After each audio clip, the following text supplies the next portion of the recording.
Hey, this is Jerry Only of the Misfits, and you are listening to the Moshpit. American horror punk rock icon Jerry Only is most famous for the devilock hairstyle, and there's also this band called the Misfits, one of the greatest punk bands of all time. Welcome to the Moshpit, Jerry. Hey, thank you so much, Stefan. How you been? I've been absolutely fantastic. Where am I calling you from, Jerry? Well, I'm in Utah right now. I'm on my way to Denver. I have a show tomorrow night in Denver, and I'm on my way from California. So the stretch of road is just too far. So we stop about halfway through. So we are in Utah right now. Oh, beautiful. So if we could just get the hair question out of the way, how do you recall, or what's the story when you came up with devilock? The devilock was created by having a spiky blue haircut. And that summer, we really weren't playing so much, so I wasn't bleaching my hair and then dyeing it blue. I kind of let it grow out, so it was probably about 4 inches long. And then I started combing it in the front like Elvis with a little curl, or like Superman. And then the next thing you know, it was the end of the summer, and my hair was so long that I just pulled it down the front. And I said, look, I'm going to dye my hair black. I said, this is the way to go. And there it was, boom. I think it was like the summer of '78. So it was a good time. Is that surreal? Like even today, when you see people, imitating the hairstyle that you're credited with creating. Well, yeah. I mean, it's cool. My job isn't so much to look back at what I did as it is to look ahead what I need to do. So I think my time is occupied. Like I see people come to our shows, looking like me, and all that kind of stuff. I think it's cool. I think it's really funny. I think that, I got to do it every night. So it's like, I'm just looking at, wow, okay, you guys, you're so lucky you get to do it for a night, and you don't have to do it every day. So, it's a lot. It's a lot involved. But you know what I mean. I like the band. I think the band is worth anything that needs to be done to keep it really cool. So, I mean, I try and work it that way. And really try just to enjoy everything I've been doing. And, that includes, right with my kids in the band, and working with the girls. I got an all-girl band that's opening for us. They're all young girls. It's great. They're really great musicians. And, very impressionable people, So the thing is, people are coming up with fresh ideas, and I think that really that's what music business needs. I mean, you don't want to be seeing the same old band, for the next 20 years play the same old songs that they made back in the 70s and the 80s. You want to see a band that may have been from that time that's making great new shit. You know what I mean? They're saying, hey, you know what I mean? Time has no chain on me. You know what I mean? And so that's really the way I look at the Misfits. I look at the Misfits as a band that has more years ahead of it than it has behind it. And that's, I think, what really makes the show that we're about to do for you guys really important. We're coming right out of a full-blown U.S. fall tour and coming into you guys hot. I mean, we play Saturday. Sunday we're home. We have to unload the truck and drop it off and get our gear back in our rehearsal facility. But we have flights the next day. So, I mean, I know we hit New Zealand. I think we got 3. So 3 will get us nice and hot, and then we got a couple of days off to heal our wounds, and then we come to you guys. So are you in Australia? Yes, that's right, in Melbourne. Okay, very, very cool. We're good friends with the Sea Snakes. Did they dock by you? Sorry, what was that? The Sea Shepherds. You ever hear of the Sea Shepherds? Oh, yes, I know the Sea Shepherds, yes. Yes. They're good friends of ours. They'll be at every show. And, we support them and give them all the merchandise at the end of the tour for their crew. And, they go out and keep things right. So, Melbourne, to me, is a very cool place. I wanted to play on the docks. I told them, I said, hey, tell you what. I said, you got 3 boats. I said, figure out when the 3 boats are going to all be docking at the same time, and let's throw a benefit show. I said, let's rent the PA. And let's get, we'll fly down. I always get flyer miles in the band. I said, look, I'll fly the band down, and you guys, rent the gear, and we'll do it. We just haven't gotten it together yet, but I thought that would be real fun, Awesome. So you just mentioned before, so you're saying that there's new Misfits material on its way. Oh, yeah. Do you know when that will be coming I out? got, we got about 6 or 8 songs that are written. Songs write themselves. I was explaining this to the last interviewer, so for me, it's like second time around today. But it's like throwing a seed on the lawn. You throw a seed out the window, and it gets wet. The roots take hold, and the top starts to open up, and it goes. And that's how a song is. You get something that you play that is really catchy to you, and you throw it out there, and you say, "Hey, look, check this out." And then what happens is, now the creativity part comes into play. You got something solid. You got your foundation. Now what you got to do is come up with something really cool over the top. And that's the difference between hit songs and not hit songs. And it's that middle layer that is going to, everybody plays guitar. Everybody's hitting the same damn drum. Everybody's, playing a bass. I don't care if it's got 12 strings or it's got 4. It's a bass. Okay, so, everybody's using the same, 10 digits, but there's a million different telephone numbers, you know what I mean? And that's what songwriting is about. It's about coming up with something good on the bottom that you like to play, that you're not going to mind playing for the rest of your fucking life. You know what I mean? And, and then the stuff on the top. And I think that's what makes the Misfits really great, is that our middle layer is really cool stuff. The new stuff, too. The younger fans like the stuff, the newer stuff that came out. And, me, I'm a personal fan of the very newer stuff. I think Devil's Reign, for us, was a triumphant album based on, what we had been through and the lineup changes and all that. I thought it came really, really well. To me, I listen to it now, I realize that, we play a lot faster live than we do when we're in the studio. And I think that's based on energy levels. I don't think that that's based on musical talent. I think it's based on energy levels. You're excited. You play in front of, thousands of people who are excited too. There's an energy level that winds up being involved. There's an E factor, I guess you could say, that gets thrown into the mix. So what winds up happening is, as a result, everything goes down a little bit faster. Speaking of the show, now you are coming here to Australia and New Zealand in December to perform your classic albums Static Age and Earth AD. Now, Static Age I thought is interesting because it's the first album you recorded, but it wasn't released in full for years and years. So why wasn't the album released in full to begin with? Lack of perception. Record companies didn't understand what we're doing. They still don't. Now, people are under the impression we're doing the whole Earth AD album. I mean, that's something that came out. The whole Earth AD album, each night is, after doing what we do is incredible. I mean, we'll do songs, just so you know, from Earth AD, which I enjoy. We'll mix them up. But doing the whole Earth AD album just blows your voice. It's not worth it. Static Age album is about 17 songs, I believe. We do the songs that were also outtakes as well. And I think that the important thing was that with the now having my son in the band and having a fresh lineup, as I consider it. I mean a fresh lineup as having potential ahead of me, okay, not behind me. Okay, I'm not worrying about really what I did. We're doing Static Age, so it says, we're trying to be retro. I'm not trying to be retro. What I'm trying to do is create a complete second round of the band. And in doing that, I always felt it's best to start at the square one. Okay, so we were in the process of putting together an album. Des got sick. My son stepped up to the plate. He's singing and playing. He's writing.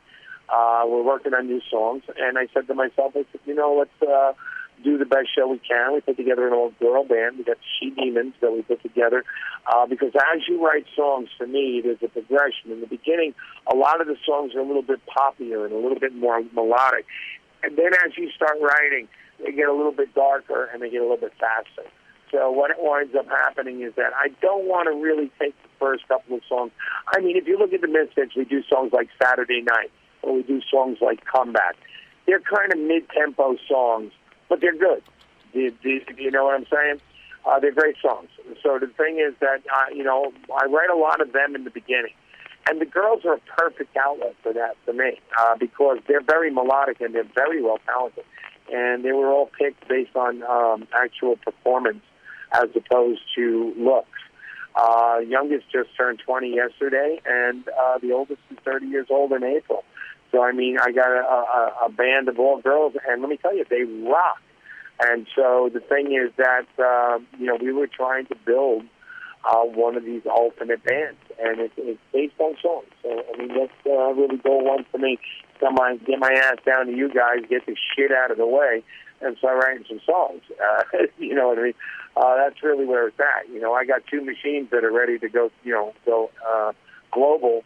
I just got to get them to a point where they got something that's going to be so worthy of getting the best people to run the organization, and that's how I'm looking at it now. It's a matter of me really looking inside myself and putting myself to the test after 39 years.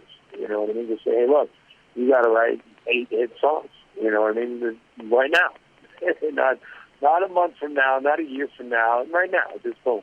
But I'm hoping by the spring, to be ready to record, and that's what I'm looking to do.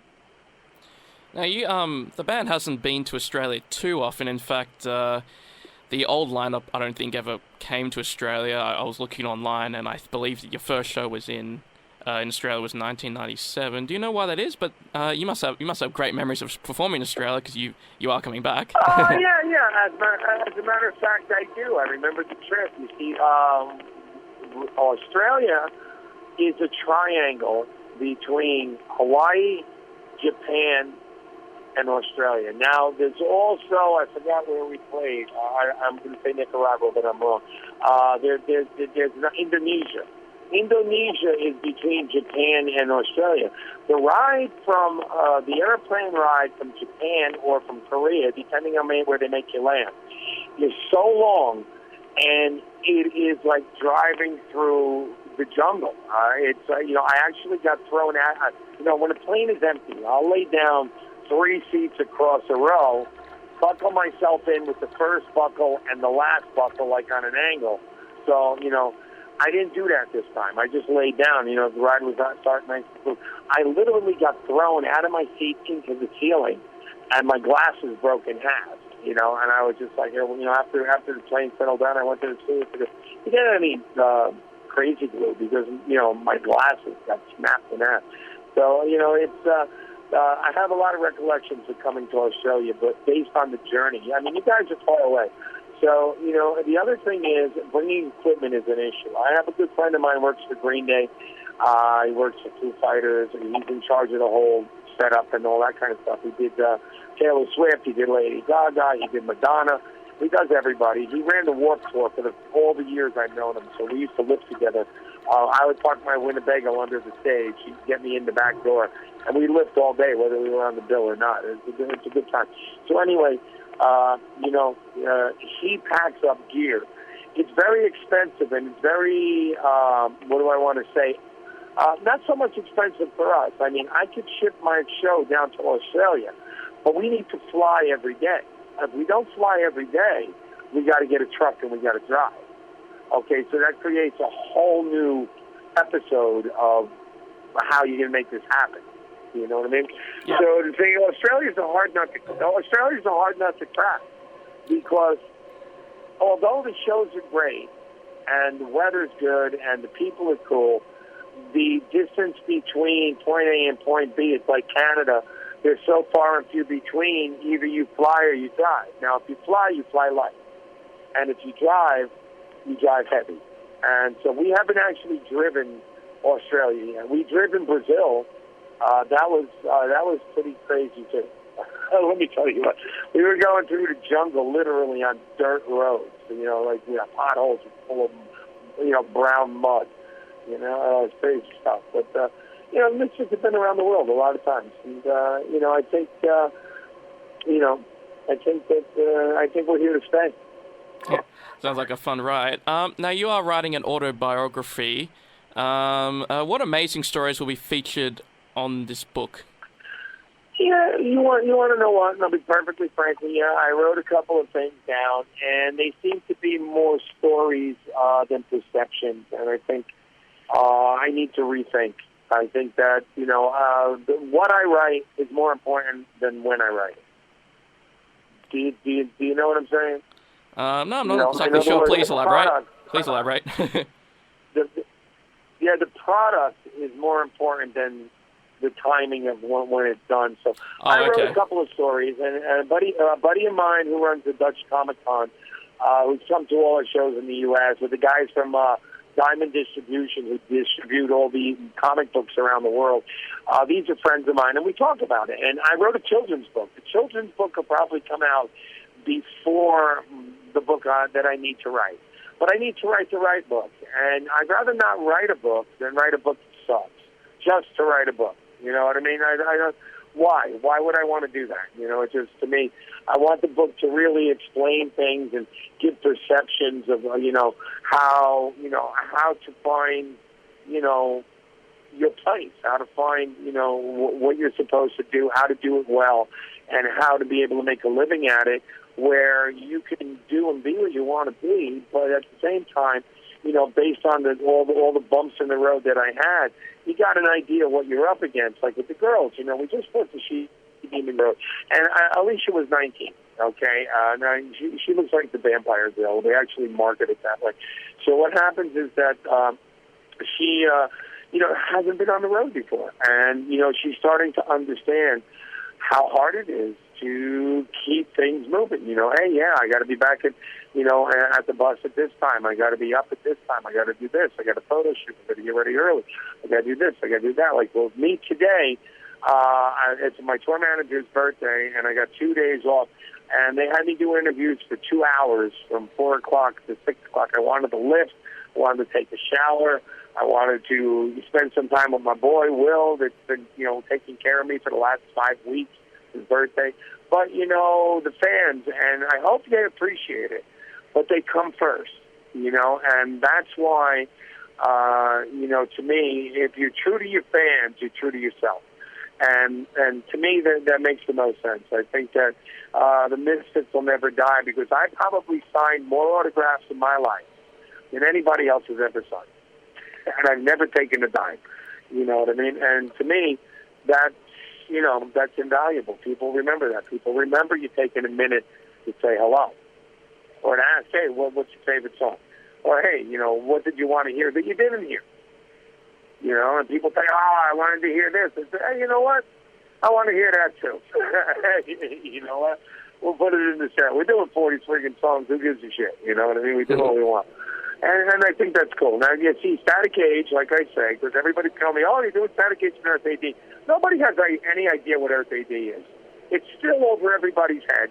It's so far over everybody's stupid head that I don't think they're ever going to get it. I think Earth AD is going to fade into oblivion based on the fact that people are just not propelled at that velocity.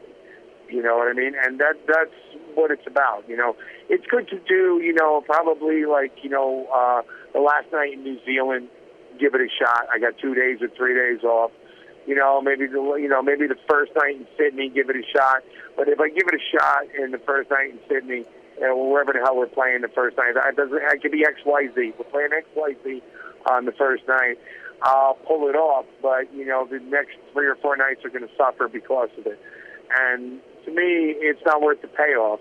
People just don't get it. It's an interesting thing. But Earth AD changed the way everybody perceives things. You know what I mean? It's like the black hole in space. It's there. You just can't see it. So, I don't want the band to lose its own point. I think right now the band means so much to so many different people. I don't think it's fair to say, oh, I'm going to write a thrash album, oh, I'm going to write a punk album, oh, I'm going to write ballads, oh, I'm going to write this, oh, I'm going to write that. I don't think I have that luxury. I think my job is to write the best songs I can, and in my eyes, make them as aggressive as I can. You know what I mean? I think that I think our songs lyrically and musically should have total aggression. And I think that's the one thing I don't want to get away from the picture. But at the same time, I don't think we need to be vulgar. I think that's really distasteful. So I do Bullet, but I'm doing Bullet and I'm doing Last Caress, which I both find a little bit when you read the words and you hear the words come out of your mouth, you're like, yeah, what am I saying this for? You know what I mean? But at the same time, it's part of the album. So it's part of art. It's part of expression. You know what I mean? I think I can do better, and so that's how I look at the band going forward. I look at the band as, I'm with the Misfits. We can do better than what we've been doing. Anything in the past, we can do better. And then once we do that, we'll evaluate ourselves. We'll find our weaknesses. We'll attack them, and we'll say next album is going to be better. My vision for music is now quick releases, great artwork. Let's not spend years making a product. Let's spend a month making 2 songs and make a product and release it. People are buying CDs. They're $5, they're $10, and people ain't going to drop dead over that. You know what I'm saying? Yeah. So we're doing a single. I'm bringing 100 singles to, just so you know, to Australia, because I figured you guys don't want to spend the postage and wait 6 weeks for the damn thing. So I brought 100 with me, so that I know somebody kids want them, they got them. I won't be able to get more. It's too short notice, and it just won't happen. So, but I think quick releases, EPs. The Misfits used to do EPs and singles all the time. We didn't have the money to record a full album. Static Age was the first time we got money to record a full album. And actually, the guy who Glenn called on the phone just manages. This guy made a deal managing Volbeat. They handle Metallica. It's Cute Prime. It's so funny because the guy, I'm talking to the guy backstage at the Volbeat show, and he says, "Yeah, I'm Cliff Bernstein." Yeah, I said, I know his name. I remember. He goes, "Yeah, one day I get a phone call from Glenn." And he's like, "Yeah, you owe me money." You know what I mean? So that's how we got the money to make Static Age. Now, today, 38 years later, I'm hanging out with Cliff Bernstein backstage at Volbeat, right? And I'm out with my son playing Static Age. Who would figure? You know what I mean? Who the hell would figure the same people who were there day one are still there, 38 years later, and now we got a new kid coming into the picture, and it's just going to keep going. So, it's going really, really good. I'm happy with it. I mean, we don't have the Misfits yet, but I don't think we need one. So I think the most important thing is, getting home, writing some songs, coming down, giving you guys a good ass kicking like you really deserve. You know that. And take it from there. Just come home and me and my kid come up with something great. And people just gonna say, that's Mr. Album. We got to go out and get that thing. Let's got to ask about the grave robbing story. So you were locating Marie Laveau in 1982, and you got arrested and bailed out the same day, I think, and you performed the show. Is that what happened? No. As a matter of fact, it was the next day we got bailed.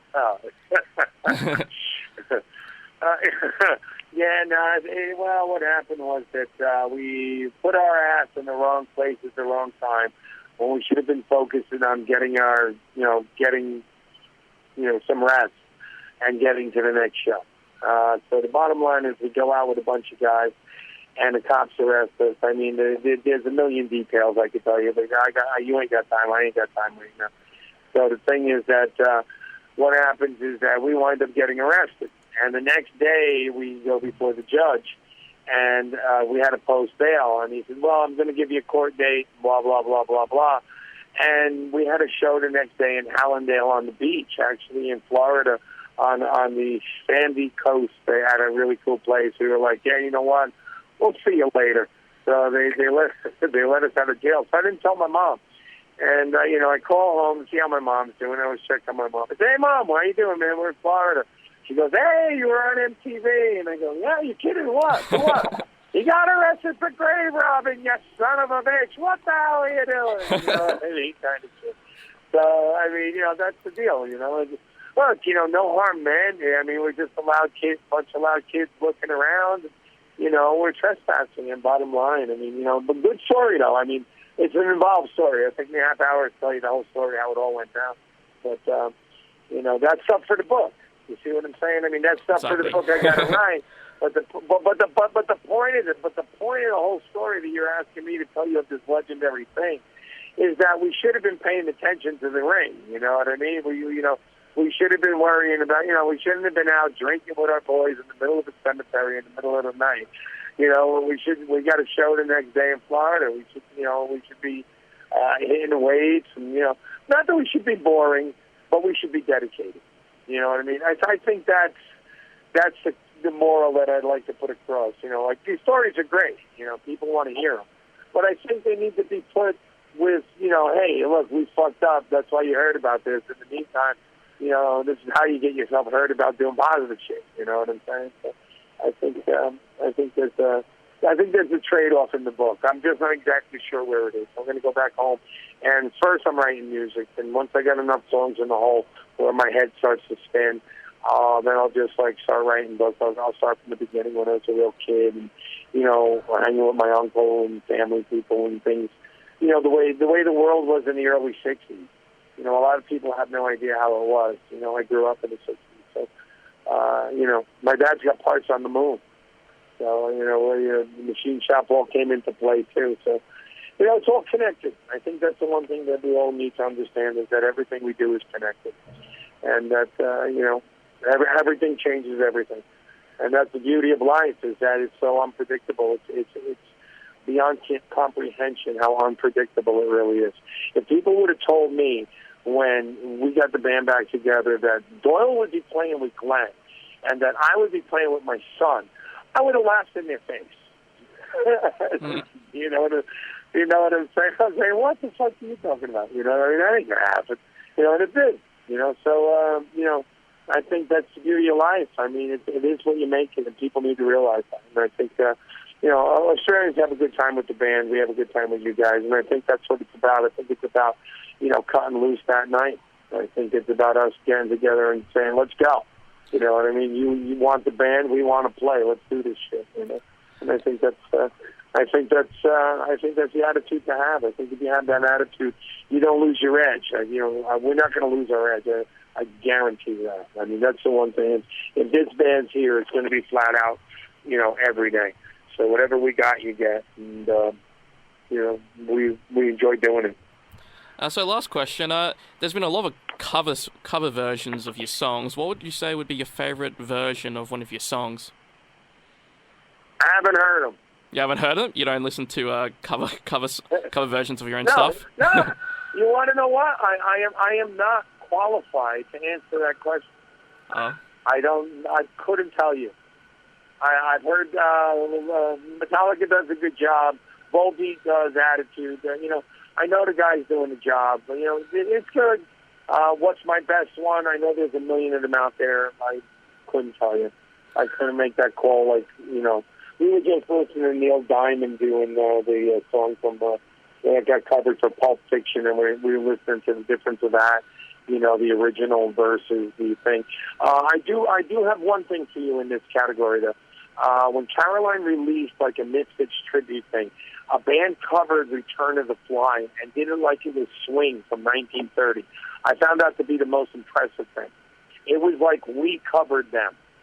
And I kept listening to it. I go, man, it's like if these guys came up and said that their great-grandfather made this and that we ripped them off directly, I said, I don't know if we could even debate it. You know what I mean? We're at fault here, and it's our song. So I know it's our song, but I mean, that's how cool it was. And that was the one thing I was really, that's the one thing that impressed me about any Misfits cover. Everybody in this world that plays guitar can cover a Misfits song. And that's the beauty of this band. Okay? Anybody that can play our stuff. Okay? Can they keep up? 99.9% no. Even Metallica? Okay, that's the beauty of this band. I came to an epiphany thought to me is that everybody plays the Misfits. Yeah, everybody can play the song, but not the set.